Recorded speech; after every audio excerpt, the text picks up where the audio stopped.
আলহামদুলিল্লাহ, লা ইলাহা ইল্লাল্লাহ, সুবহানাল্লাহ, আলহামদুলিল্লাহ, লা ইলাহা ইল্লাল্লাহ, সুবহানাল্লাহ, আলহামদুলিল্লাহ।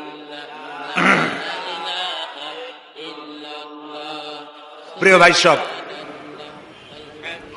আরেকটি হাদিস عن أبي هريرة رضي الله تعالى عنه عن النبي صلى الله عليه وسلم قال رغم أنفه ثم رغم أنفه ثم رغم أنفه। রাসূলুল্লাহ বলছেন, হযরত আবু হুরায়রা হাদিসটি বর্ণনা করছেন, রাসূলুল্লাহ বলছেন, সেই ব্যক্তি অপমানিত হোক, সেই ব্যক্তি অপমানিত হোক, সেই ব্যক্তি অপমানিত হোক। কিলা মান ইয়া রাসূলুল্লাহ, তারা প্রশ্ন করলেন, হে রাসূল, আপনি কার সম্পর্কে বলছেন? রাসূলুল্লাহ বলছেন, মান আদরাকা ওয়ালিদাইহি ইনদাল কিবারে আও আহাদুহুমা সুম্মা লাম ইয়াদখুলিল জান্নাহ। আল্লাহর নবী বলেন, আমি ওই সব লোকদের কথা বলি যারা পিতামাতা দুইজন অথবা দুইজনের একজনকে নিজের জীবদ্দশায় পেল আর তাদের খেদমত করে নিজের জন্য জাহান্নাম হারাম করতে পারলো না। তার মতো হতভাগ্য পৃথিবীতে আর কেউ নাই। নিজের জন্য জান্নাত ওয়াজিব করতে পারলো না আর জাহান্নাম হারাম করতে পারলো না, ওর মতো হতভাগ্য আর কেউ নাই। হযরতে আবু দাউদের এক হাদিসে এসেছে, আব্দুল্লাহ ইবনে আমর রাদিয়াল্লাহু তাআলা আনহুমা বলছেন, রাসূলের কাছে এক যুবক এসে বললেন, ইয়া রাসূলুল্লাহ, আমি আমার মায়ের বিরুদ্ধে আপনার কাছে অভিযোগ জানাতে এসেছি। কি অভিযোগ? কয় যে আমার মায়ের মেজাজ খুব খারাপ। রাসূলুল্লাহ বললেন, তোমার মা যখন তোমারে পেটে নিয়ে 8 মাস 10 মাস ঘোরাঘুরি করছে, তখন তো তার মেজাজ খারাপ ছিল না। সাহাবী বলছেন, হে রাসূল, আমি সত্যি বলছি, আমার মায়ের মেজাজ দারুণ খারাপ। রাসূলুল্লাহ বললেন, তোমার মা যখন রাতের পর রাত জাগতো এবং তোমাকে দুধ পান করাতো, তখন তো তার মেজাজ খারাপ ছিল না। সাহাবী বলছেন, হে রাসূল, আমি আমার মায়ের সে দুধের হক আদায় করে দিছি। কিভাবে? তো তিনি বললেন যে আমি আমার মাকে ঘাড়ে করে হজ করেছি, বুড়ি মানুষ, ঘাড়ে করে হজ করেছি, তাওয়াফ করেছি, মিনা মুজদালিফা করেছি, সব করেছি। আমি আমার মায়ের দুধের হক আদায় করে দিয়েছি।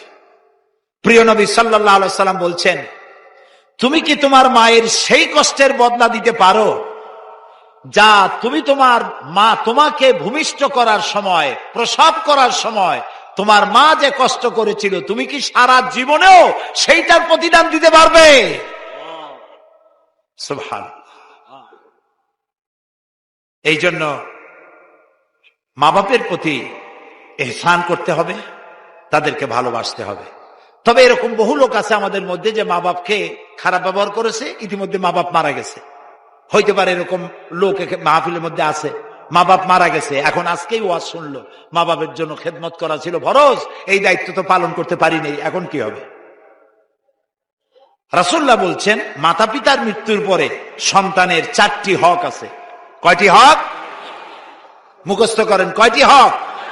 মা বাপ মরে যাওয়ার পর সন্তানের উপরে 4টি হক।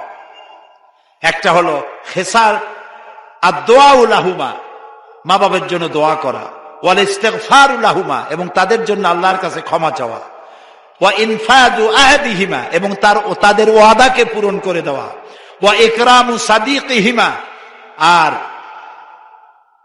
তাদের বন্ধু বান্ধবের সাথে সদ্ব্যবহার করা। মা বাপের বন্ধু বান্ধবী যারা আছে তাদের সাথে সদ্ব্যবহার করা। এখন এই অবস্থা যদি কেউ করতে পারে, তাদের জন্য দোয়া করা, তো আল্লাহ রাব্বুল আলামিন তাদেরকে মেহেরবানি করবেন এবং তাদেরকে গুনাহ খাতা আল্লাহ তাআলা মাফ করে দিবেন। এখন মাতা পিতা যদি অমুসলিম হয় তাহলে কি হবে, সেই কথাটা সামনের আয়াতে আসতেছে। আল্লাহ রাব্বুল আলামিন বলেন, ওয়া ইন জাহাদাকা আলা আন তুশরিকা বিমা লাইসা লাকা বিহি ইলম ফালা তুতি'হুমা ওয়া সাহিবহুমা ফিদ দুনিয়া মা'রুফা ওয়াত্তাবি' সাবিলা মান আনাবা ইলাইয়া সুম্মা ইলাইয়া মারজি'উকুম ফাউনাব্বিউকুম বিমা কুনতুম তা'মালুন। ওয়াইন জাহাদাকা, আর যদি তোমাদের পিতামাতা তোমাদের উপরে চাপ সৃষ্টি করে আল্লাহর সাথে শরীক করার জন্য এমন জিনিস যা তুমি জানো না, ফালা তুতি'হুমা, তাহলে ওই মাতা পিতার ওই কথা মানা যাবে না। মাতা পিতার সব হুকুম মানা যাবে, কিন্তু এমন কোন হুকুম মানা যাবে না যে হুকুম মানতে গেলে আল্লাহর সাথে নাফরমানি হয়। এই আয়াতটি নাজিলের একটা প্রেক্ষাপট আছে। হযরতে আবু আইয়ুব রাদিয়াল্লাহু তাআলা আনহু, তিনি যখন ইসলাম কবুল করেছিলেন তখন অমুসলিম পিতামাতার প্রতি আচরণের কথা তার কাছে আসলো। অর্থাৎ তিনি ইসলাম কবুল করার পর তার মা তাকে জিজ্ঞেস করলেন যে তোমার ইসলামে তো আছে মা বাবার কথা শুনতে হবে, তুমি ইসলাম কবুল করেছো, এটা আমার সহ্যের বাইরে, তুমি ইসলাম পরিত্যাগ করো, না করা পর্যন্ত আমি ভাত পানি কিছু গ্রহণ করব না। বিপদ হয়ে গেল না? তখন এই সাহাবী গিয়ে রাসূল করিম সাল্লাল্লাহু আলাইহি সাল্লামের কাছে গিয়ে নালিশ করলেন, ফরিয়াদ করলেন, হে রাসূল, আমি এখন কি করব? আমার মা খাওয়া দাওয়া বাদ দিয়ে দিয়েছে, আমাকে ইসলাম পরিত্যাগ করার জন্য বলছে। রাসূলুল্লাহ বললেন, মা বাবার সব কথা মানা যাবে, কিন্তু আল্লাহর সাথে রসুলের সাথে নাফরমানি হয় এমন কোনো কথা মানা যাবে না। তবে পিতামাতা যদি কাফের হয়, মুশরিকও হয়, তাদের প্রতি সদ্ব্যবহার করতে হবে আর তাদের জন্য আল্লাহর কাছে দোয়া করতে হবে। হযরতে আবু হুরায়রা রাদিয়াল্লাহু তাআলা আনহু, তিনি ইসলাম কবুল করার পর তার মা ইসলাম কবুল করে নাই। একদিন হযরতে আবু হুরায়রা রাসূলুল্লাহর দরবারে এসে রাতের বেলায় কাঁদতেছিলেন। আল্লাহর নবী প্রশ্ন করলেন, আবু হুরায়রা কাঁদো কেন? হযরত আবু হুরায়রা বলেন, ইয়া রাসূলুল্লাহ, হে মা আমাকে মেরেছেন। তিনি প্রশ্ন করলেন, মা মারলো কেন? বেয়াদবি করেছো নাকি? হযরত আবু হুরায়রা বলেন, না, কোনো বেয়াদবি করি নাই। তাহলে মারলো কেন? হযরত আবু হুরায়রা বলেন, ইয়া রাসূলুল্লাহ, আমি আপনার দরবার থেকে গভীর রাত্রে বাড়ি ফিরে গিয়েছিলাম। আমার মা আমাকে প্রশ্ন করলো, আবু হুরায়রা কোথায় ছিলি? আমি বললাম, আমার মা এই পৃথিবী যার পায়ের উপরে চুমা খাইতে পারলে ধন্য হয়ে যায়, আমি সেই রাসূলের কাছ থেকে এসেছি। মা আমাকে বলল, আবু হুরায়রা, হয় আমার বাড়ি ছাড়বি, না হয় রাসূলের বাড়ি ছাড়বি। হে রাসূল, আমি আমার মায়েরে বললাম, মা আমাকে মার শুরু করলো। আমি মার খাইতে খাইতে বললাম, মা তোমার গায়ে যত শক্তি আছে সমস্ত শক্তি দিয়ে তুমি আমাকে প্রহার করো, আমি তোমার বাড়ি সুদ্ধা তামাম দুনিয়া ছেড়ে দিতে পারি, রাসূলের বাড়ি ছাড়তে পারি না। মা আমারে গলা ধাক্কা দিয়ে বের করে দিল। রাসূলুল্লাহ বলছেন, আবু হুরায়রা, তুমি তোমার মায়ের বিরুদ্ধে আমার কাছে নালিশ করতে এসেছো? তিনি বললেন, না, আমি নালিশ করতে আসিনি। তবে কেন আসছো? তিনি বললেন, ইয়া রাসূলুল্লাহ, আমি জানি আল্লাহর নবী কোন ব্যাপারে যদি আল্লাহর কাছে হাত তোলে দোয়া মঞ্জুর হয়ে যায়, আপনি মেহেরবানি করে আমার মায়ের জন্য দোয়া করুন, হেদায়েতের জন্য। নবীজি হাত তুললেন, মুনাজাত করে বললেন, আল্লাহুম্মা হেদে উম্মা আবি হুরায়রা, আয় আল্লাহ তাআলা, আবু হুরায়রার মা কি তুমি হেদায়েত নসিব করে দাও। রাসূলুল্লাহ দোয়া করতেছেন দেখে হযরত আবু হুরায়রা দৌড় দিলেন।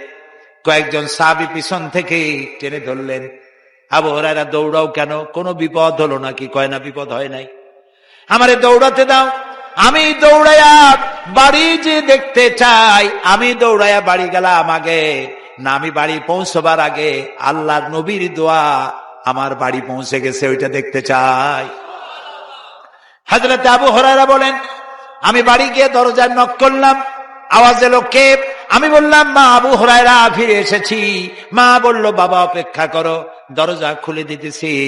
আবু হুরায়রা বলেন, আমার মনে হলো মায়ের গলার আওয়াজে কুহুরির কর্কশতা পেলাম না, মায়ের গলার আওয়াজে আমি তৌহিদের নরমিয়াত পেলাম। আমার মনে হলো রসুলের দোয়া আমি বাড়ি যাওয়ার আগে আল্লাহর আরশে পৌঁছে গেছে।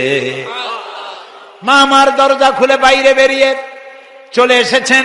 আমি লক্ষ্য করে দেখলাম আমার মায়ের চুল দিয়া পানি পড়তেছে, তিনি গোসল করে এসেছেন। মা বলছে, বাবারে তোমাকে মারিয়া আমি বড় দুশ্চিন্তায় পড়ে গেছি, অনুশোচনা করেছি। আহারে, আবু হুরায়রা তো কোন খারাপ জায়গায় যায় নাই, এমন একটি মানুষের কাছে গেছে যার চাইতে ভালো মানুষ আকাশের নিচে জমিনের উপরে নাই, আমি মারলাম কেন? আমি অনুতপ্ত হয়েছি। বাবা আবু হুরায়রা, আমি গোসল করে এসেছি, আমাকে তাড়াতাড়ি করে নিয়ে চলো, বিশ্ব নবীর দরবারে নিয়ে যাও। হযরত আবু হুরায়রা তার মাকে নিয়ে রাসূলের দরবারে হাজির হয়ে গেলেন। রাসূলুল্লাহ হযরত আবু হুরায়রার ফরিয়াদ শুনে বললেন, বুড়ি পড়ো লা ইলাহা ইল্লাল্লাহু মুহাম্মাদুর রাসূলুল্লাহ। জোরে পড়েন, লা ইলাহা ইল্লাল্লাহ, লা ইলাহা, লা ইলাহা ইল্লাল্লাহ, প্রিয় ভাই সব। সুতরাং মা বাপের সাথে মা বাপের সব হুকুম মানতে হবে, কিন্তু আল্লাহর সাথে নাফরমানি হয় এমন কোন হুকুম মানা যাবে। পিতামাতার সাথে নাফরমানির শাস্তি সম্পর্কে রাসূল বলছে, আন আবি বকর রাদিয়াল্লাহু তাআলা আনহু আন নবী সাল্লাল্লাহু আলাইহি ওয়াসাল্লাম, কুল্লু যুনুবি ইউআখিরুল্লাহু মিনহা মা শা ইলা ইয়াউমিল কিয়ামা। হযরত আবু বকর রাদিয়াল্লাহু তাআলা বলেছেন, নবী করিম সাল্লাল্লাহু আলাইহি ওয়াসাল্লাম বলেছেন যে কোন কোন গুনাহ আল্লাহ যদি ইচ্ছে করেন তার শাস্তি কিয়ামতে দেবেন। শাস্তি কোথায় দেবেন? কিয়ামত পর্যন্ত আল্লাহ অপেক্ষা করবেন, পাপের শাস্তি এখানে দেবেন না। কিন্তু ইল্লা উকুকুল ওয়ালিদাইন ফাইন্নাল্লাহা ইউআযিবু বিসাহিবিহি ফিল হায়াতি ক্বাবলাল মামাত। কিন্তু মা বাপের সাথে যদি কেউ নাফরমানি করে কিয়ামতে শাস্তি তো হবেই, দুনিয়ায় মরার আগে মা বাপের সাথে নাফরমানি কারী সন্তানকে আল্লাহ দুনিয়ায় শাস্তি দেবেন দেবেন দেবেনই। নাউযুবিল্লাহ, বলেন নাউযুবিল্লাহ। আল্লাহ যেন আমাদেরকে মাফ করেন, আমরা বলি আমিন। এই জন্য পিতামাতার প্রতি দোয়া করতে হবে, তাদের জন্য দোয়া করতে হবে। 100% দোয়া কবুল যাদের, সেই পিতামাতাকে মহব্বত করুন, ভালোবাসুন, শ্রদ্ধা করুন, সম্মান করুন। আল্লাহ পাক আমাদের প্রতি রহম করবেন, বলেন আমিন। প্রিয় ভাই সব, মা বাপের আনুগত্য যারা করে, হাদিস শোনেন, হাদিস, সুবহানাল্লাহ বলেন।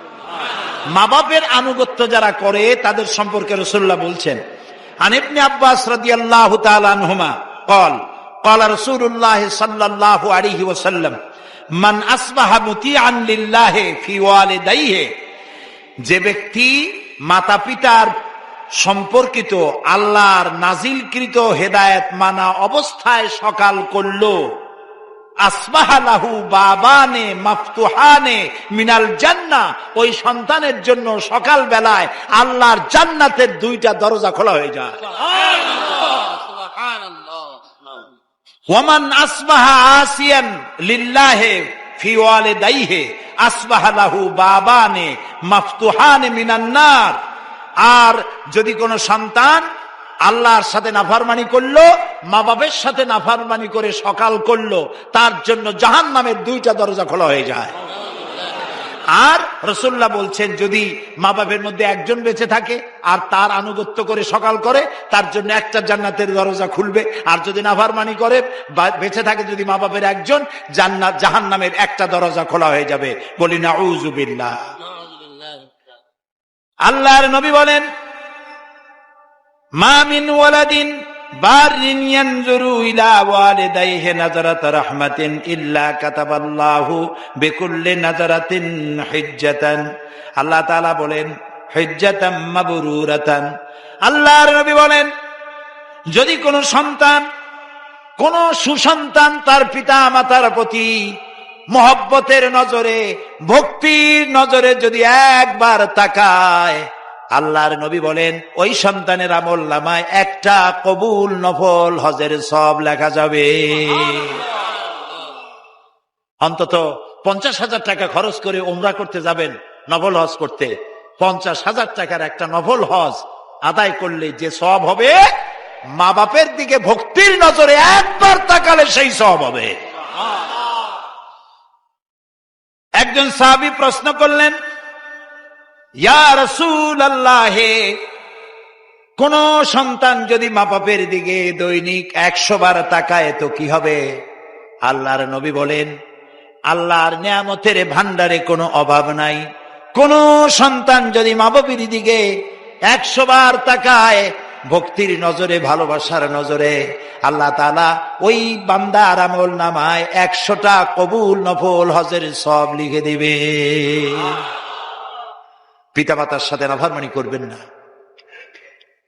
বহু মানুষ আছে পীর সাহেব দেখলে অস্থির হয়ে যায়, বড় বড় বেদানা, আঙ্গুর, কমলা সব নিয়ে হাজির করে দেয়।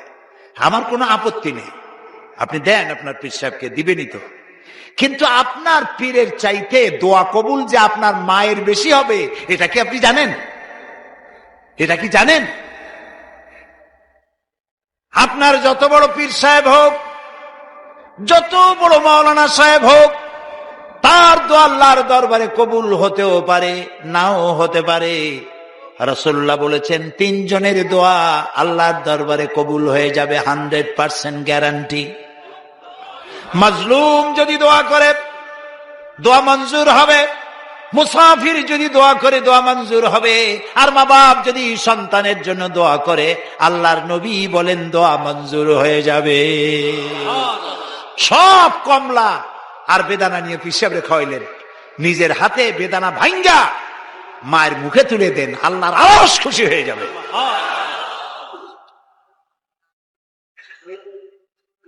খারাপ লাগে শুনতে না ভালো লাগে?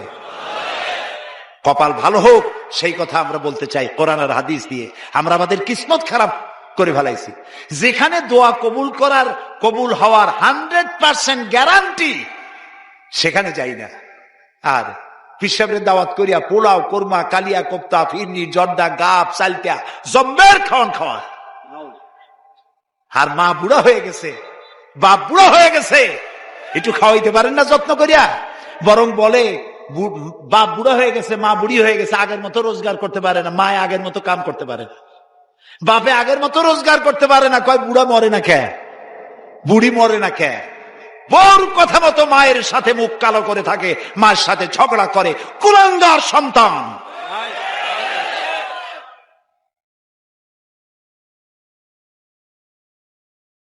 বুড়ি মরে না কে?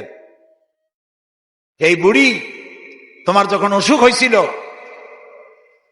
ডাক্তারও সারতে পারে না, তোমার মা ডাক্তার ওষুধ দিয়ে বাড়ি গিয়া ঘুমাইছে, তোমার বাবাও ঘুমিয়েছে, তোমার মা তোমার শিওরে বসে বসে রাত কাঁদছে আর বলছে, আল্লাহ আমার জীবনের বিনিময়ে আমার বাসারে বাঁচায় দাও, আমার সন্তানটারে বাঁচায় দাও।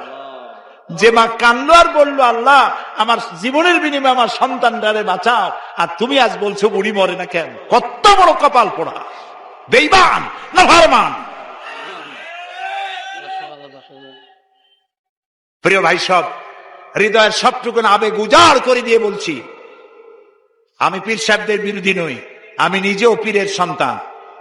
আমার আব্বা, আমার চাচা দুজনই ফুরফুরা মুজাদ্দিদ জামান হযরত আবু বকর সিদ্দিকী রাহমাতুল্লাহ আলাইহির খলিফা। তাদের হাজার হাজার মুরিদ আছে।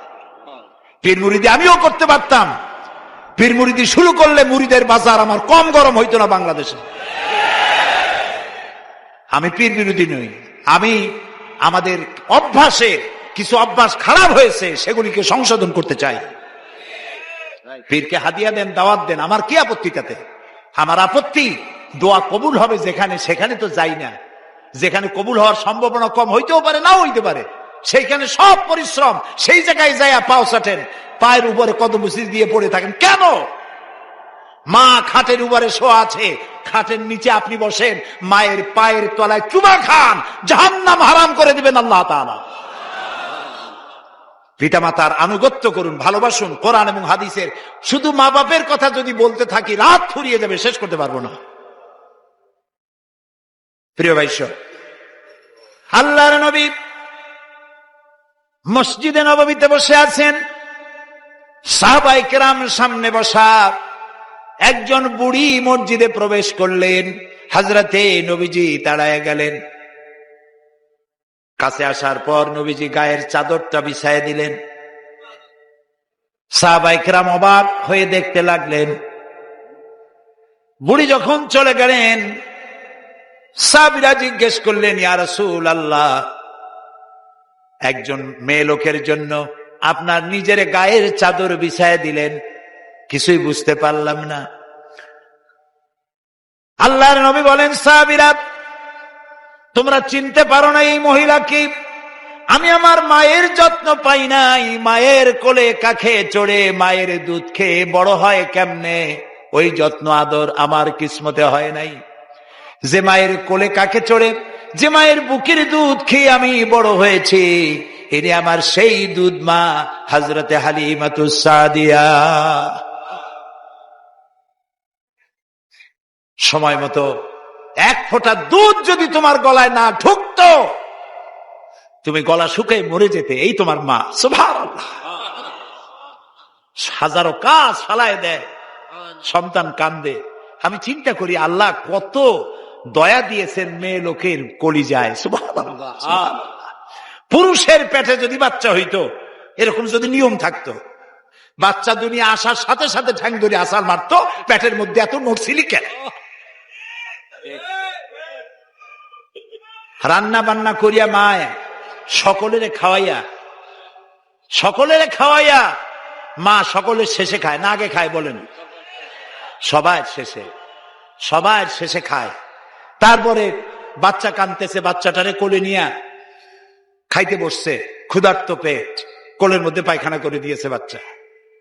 পুরুষে হইলে তো গলা চাপিয়ে ধরত। হাসতেছেন। আর মা থাপ্পড়ও দিল না, গালিও দিল না, বাচ্চাটারে কোলে নিয়ে বাইরে চলে গেল, পায়খানা পেশাব সাফ করলো, বাচ্চাটার মুখে একটা সুবা দিয়ে আবার খাইতে বসলো। তোমার বউর দিকে তাকায় দেখো, তোমার বউ তোমার সন্তানটা নিয়ে কি করে, তোমার মা তোমার নিয়ে এইটা করছিল।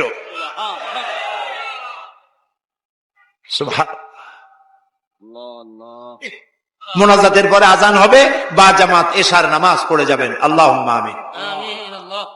রব্বানা যালামনা আনফুসানা ওয়া ইন লাম তাগফির লানা ওয়া তারহামনা লানাকুনান্না মিনাল খাসিরিন। হায় আল্লাহ তাআলা, হাজার হাজার মুসলমান নরনারী পল্টনের ময়দানে কোরআনে কারীমের কথা শুনে তোমার দরবারে হাত তুলেছি। মেহেরবানি করে জিন্দেগীর সমস্ত গুনাহ খাতা আমাদের মাফ করে দাও রব্বুল আলামিন। আমাদের মধ্য থেকে আমাদের মা বাপ যাদের দুনিয়া থেকে বিদায় হয়ে গেছে, কবরগুলিকে জান্নাতের টুকরায় পরিণত করে দাও।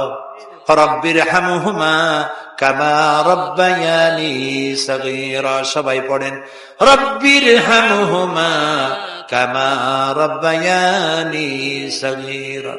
হায় আল্লাহ তাআলা, তাম পৃথিবীতে মুসলমানেরা আজ বড়ই বিপদে আছে। আল্লাহ তুমি দয়া করে বিপদগ্রস্ত মুসলমানদেরকে সাহায্য করো রব্বুল আলামিন। হায় আল্লাহ তাআলা, আমাদের প্রিয় জন্মভূমি বাংলাদেশের উপরে রহমত নাজিল করো।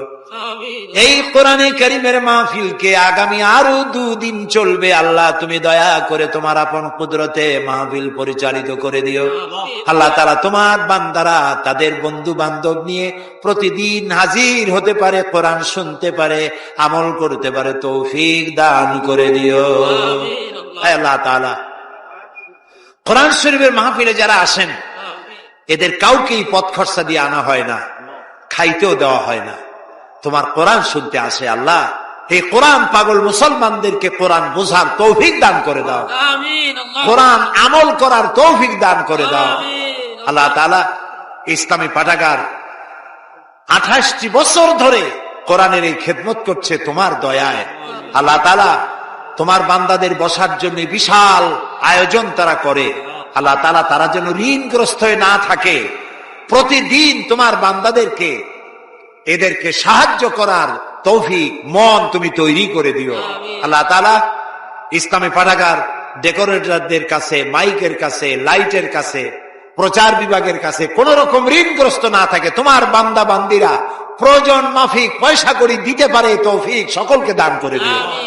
আল্লাহ তাআলা এই মাহফিল উপলক্ষে শত শত বুক স্টল এখানে এসেছে, যারা ইসলামের বই বিক্রি করে, কোরআন হাদিস ইসলামের বই, যেগুলি পড়লে পরে ইমান তাজা হয়। নোবেল, নাটক, উপন্যাস পড়লে পরে আর যাই হোক ইমান তৈরি হয় না, চরিত্র তৈরি হয় না। আল্লাহ তাআলা ইমান এবং চরিত্র তৈরি করার জন্য, জাহান্নাম থেকে বাঁচার জন্য, জান্নাতে যাওয়ার জন্য এইসব বইপত্র খরিদ করার তৌফিকও এই শ্রোতা বর্গকে আল্লাহ তুমি দয়া করে দান করে দিও। রব্বুল আলামিন, আমাদের যার যে অসুখ বিসুখ আছে আল্লাহ তুমি মাফ করে দিও।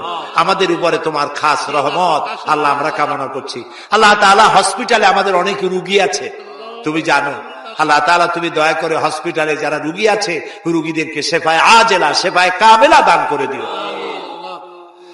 ربنا تقبل منا إنك أنت السميع العليم وتب علينا إنك أنت التواب الرحيم سبحان ربك رب العزة عما يصفون وسلام على المرسلين والحمد لله رب العالمين واجعل آخر كلامنا عند الموت لا إله إلا الله মুহাম্মাদুর রাসূলুল্লাহ। আসসালামু আলাইকুম।